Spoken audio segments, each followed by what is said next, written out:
AIIMS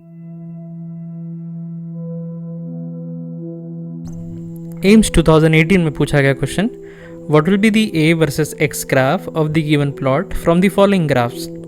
अब v versus x का graph दे रखा है, पहले तो इसका देखेंगे स्लोप क्या है। Slope is equal to delta y upon delta x.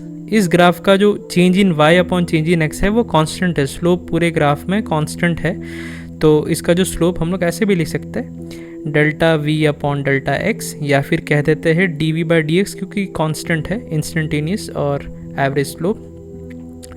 तो हम लोग कह सकते हैं इसका स्लोप जो है that is change in y upon change in x.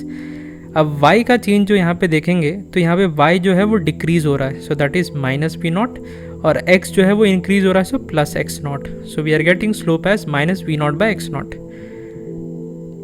जो एक्सेलरेशन होता है वो एक्सेलरेशन जो होता है उसको हम लोग लिखते हैं d v by d t, which can also be written as v d v by d x as the motion is along x axis.